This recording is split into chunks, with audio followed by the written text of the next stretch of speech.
लबनान में हिजबुल्लाह एक बार फिर से मजबूत हो रहा है। जी हां, लबनान की मुजाहिदीन की तंजीम हिजबुल्लाह एक बार फिर से अपने आप को मजबूत कर रही है। आपको बताते चलें कि हिजबुल्लाह के जो मुजाहिदीन हैं वो एक बार फिर से पूरी मजबूती के साथ अब निकलकर सामने आ रहे हैं। और ये इंकशाफ किसी और ने नहीं किया है, बल्कि अमरीकी अखबार वॉल स्ट्रीट जर्नल ने अपने जराए के हवाले से इंकशाफ किया है कि लबनानी तंजीम हिजबुल्लाह ने अपनी फौजी ताकत को दोबारा मुनज़्ज़म करना और असलहे के ज़खायर को बहाल करना शुरू कर दिया है। यह जंगबंदी मुआहदे की शराइत के खिलाफ एक चैलेंज समझा जा रहा है और इससे इजराइल के साथ नए तसादुम के इम्कानात बढ़ गए हैं। लेकिन मशरिक़ वुस्ता में जिस तरह के हालात हैं, इन हालात को देखते हुए हिजबुल्लाह कहीं ना कहीं अपने आप को मजबूत कर रहा है। हालांकि अमरीकी अखबार के रिपोर्ट के मुताबिक खुफिया मालूमात से जाहिर होता है कि हिजबुल्लाह दोबारा रॉकेट, एंटी टैंक मिसाइल और तोप खाना इकट्ठा कर रहा है। बाज हथियार समुद्री रास्तों और शाम के जरिए स्मगल किए जा रहे हैं, जबकि एक जरिए ने बताया है कि हिजबुल्लाह बाज नए हथियार खुद भी तैयार कर रहा है।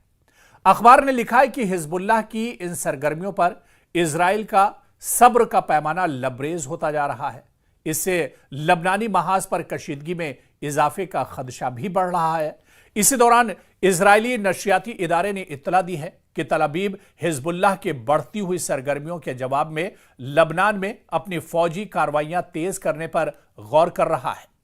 आपको बताते चलें कि वज़ीर-ए-आज़म बिन्यामिन नेतन्याहू ने एक सिक्योरिटी इजलास में लबनान की सूरत हाल का जायजा लिया, जिसमें हिजबुल्लाह की जारिहाना और दिफाई सलाहियतें बहाल करने की कोशिशों पर बहस हुई। आप देखिए कि इजरायली जराए के मुताबिक हिजबुल्लाह जुज़वी तौर पर अपने अस्करी ढांचे की बहाली में कामयाब हो चुका है, जो मौजूदा सिक्योरिटी मुआहदे की सरीह खिलाफ वर्जी है। ये दरअसल इजराइल का मानना है और ये दरअसल अमेरिका का मानना है, क्योंकि बाज़ ज़राए ने बताया है कि गुज़िश्ता चंद माह में हिजबुल्लाह ने शाम से लबनान के अंदर दर्जनों मुख्तसर फासले तक मार करने वाले रॉकेट स्मगल किए हैं और अपनी क़यादत को असर-ए-नौ मुनज़्ज़म कर रही है। दरअसल अब यहां पर अगर हिजबुल्लाह मजबूत होता है या हिजबुल्लाह एक बार असर-ए-नौ फिर से यह तंजीम खड़ी हो रही है, तो इसका डर इजराइल को आखिर क्यों सता रहा है या अमेरिका इससे क्यों परेशान है? क्योंकि लबनान को या हिजबुल्लाह को अपनी हिफाजत करने का हक एक तरह से हासिल है, लेकिन क्योंकि मशरिक़ वुस्ता में इजराइल की दादागिरी है, पूरे मशरिक़ वुस्ता में दरअसल नाजायज कब्जा इजराइल करना चाहता है। इसी वजह से उसने मगरिबी किनारे पर हमला किया, इसी वजह से उसने गजा को तबाह बर्बाद कर दिया, इसी वजह से उसने ईरान पर हमला किया, इसी वजह से उसने शाम पर हमला किया। तो कहीं ना कहीं जो मशरिक़ वुस्ता में पूरी एक दादागिरी और नाजायज जो अपनी हरकतें हैं वो इजराइल एक तरह से अंजाम दे रहा है। और इजराइल का जो एक बहुत दैरीना ख्वाब है, इजराइल का जो एक मकसद है ग्रेटर इजराइल का, उसको दरअसल अंजाम देने के लिए हमेशा इजराइल फिक्रमंद रहता है और बिन्यामिन नेतन्याहू दरअसल ग्रेटर इजराइल के ही मंसूबे पर काम कर रहे हैं। हालांकि लबनान से या हिजबुल्लाह से इजराइल का कोई लेना देना नहीं है, ईरान से इजराइल का कोई लेना देना नहीं है, मासूम जो फिलिस्तीनी है उनसे इनका कोई लेना देना नहीं है। लेकिन क्योंकि कहीं पर मशरिक़ वुस्ता में कोई हरकत होती है, किसी भी इस्लामी ममालिक में अगर थोड़ी सी हलचल होती है, तो सबसे पहले अगर किसी के कान खड़े होते हैं तो वो इजराइल है। और इजराइल ये नहीं चाहता है कि मशरिक़ वुस्ता में जो इस्लामी ममालिक हैं वो खुशहाल रहें, वहां पर अमन रहे, वहां पर पीस रहे, वहां के लोग अच्छी जिंदगी गुजार सके। और इसी वजह से आप देखिए, कभी ईरान, कभी हिजबुल्लाह, कभी हमास, कभी हुसी और कभी शाम, कभी सीरिया, इस तरह से तमाम ममालिक पर और तमाम इस्लामिक जो कंट्रीज हैं मशरिक़ वुस्ता के, उन पर इजराइल की नज़र एक तरह से बनी रहती है। और जहां पर हालात बेहतर होने लगते हैं, इजराइल एक बार फिर से नापाक हरकत करता है और अचानक इन मुल्कों पर हमले किए जाते हैं। आप देखिए कि लबनान को पूरे तौर से इजराइल ने मशरिक़ वुस्ता में तोड़कर रखा है। हमास के चारों तरफ एक तरह से जो पाबंदियां हैं इतनी सख्त करके रखी हुई है कि दायरा तंग कर दिया है। इसके अलावा आप देखिए कि हूसियों के खिलाफ लगातार हमले करता रहता है। ईरान पर अचानक हमला करके ईरान को बहुत बड़ा धक्का देने की इजराइल ने कोशिश की थी, हालांकि ईरान ने इसका मुंहतोड़ जवाब दिया है। तो कहीं ना कहीं जिस तरह के हालात मशरिक़ वुस्ता में बने हुए हैं और उसके बाद हिजबुल्लाह अगर अपनी तैयारी कर रहा है, तो अब इजराइल और अमेरिका के एक बार फिर से कान खड़े हो गए कि आखिर अब मशरिक़ वुस्ता में लबनान या फिर अब हिजबुल्लाह आखिर करने क्या जा रहे हैं। आप देखिए कि जो खबर निकल कर आई है, इस खबर ने यह जानकारी दी है कि लबनान के अंदर दर्जनों मुख्तसर फासले तक मार करने वाले रॉकेट तैयार किए गए हैं और अपनी क़यादत को असर-ए-नौ हिजबुल्लाह एक तरह से मुनज़्ज़म कर रहा है। दूसरी जानिब लबनानी वज़ीर-ए-आज़म नवाफ सलाम ने कहा है कि मुल्क में असलहा सिर्फ रियासत के हाथ में रहेगा, इससे किसी तरह की कोई परेशानी हमारे पड़ोसियों को नहीं होनी चाहिए। उन्होंने इस मकसद के लिए संजीदा इक़दामात की तस्दीक करते हुए कहा कि यह अमल जारी रहेगा। उनका कहना था कि हम इजरायली जारिहत रोकने के लिए अपनी तमाम तवानाइयां इस्तेमाल कर रहे हैं और बैनुल-अक़वामी निगरानी कमेटी के जरिए इजरायली खिलाफ वर्जियों को रोकने की कोशिश में है। याद रहे कि जुनूबी लबनान में कई हफ्तों से कशीदगी में इजाफा देखा जा रहा है।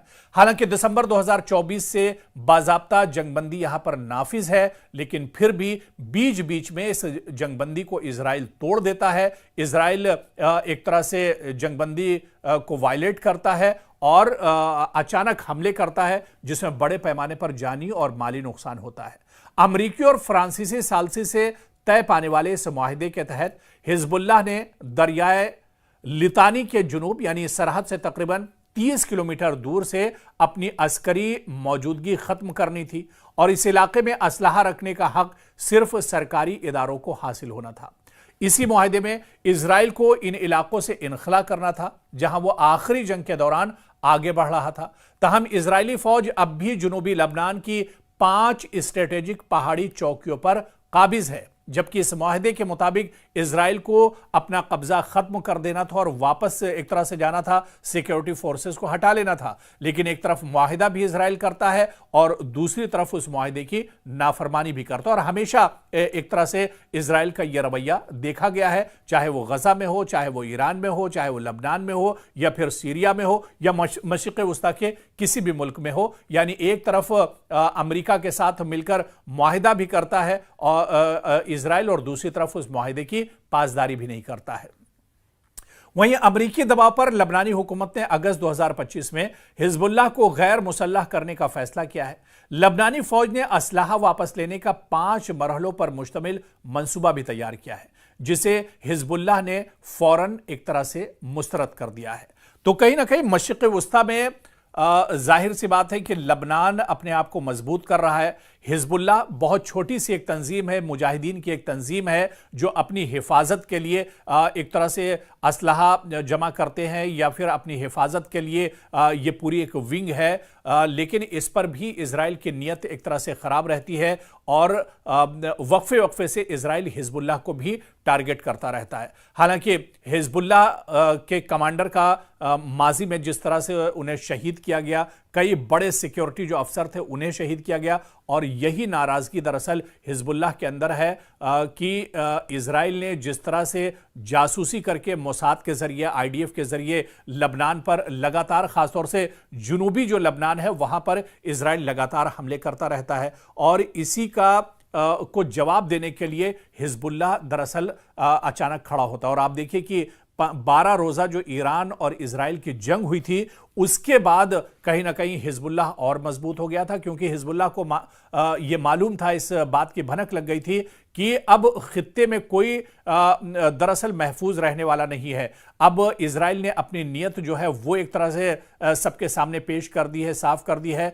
कि इजराइल की जो नीयत है, जो उसका मंसूबा है, वो दरअसल ग्रेटर इजराइल का है और इस ग्रेटर इजराइल के लिए इजराइल कोई भी नापाक हरकत करने के लिए एक तरह से तैयार हो जाएगा। तो ऐसे ऐसे में हिजबुल्लाह भी अब एक तरह से मजबूत हो रहा है और हिजबुल्लाह अपनी जो अस्करी ताकत है, जो असलहे की ताकत है, उसके जरिए से और ज्यादा मजबूत हो रहा है। यानी यहां पर यह कहा जा सकता है कि आने वाले दिनों में जो एक कशीदगी है, जो तनाव है मशरिक़ वुस्ता में, वो एक इसका दायरा एक तरह से बढ़ सकता है और जंग की सूरत हाल एक बार फिर से मशरिक़ वुस्ता में पैदा हो सकती है।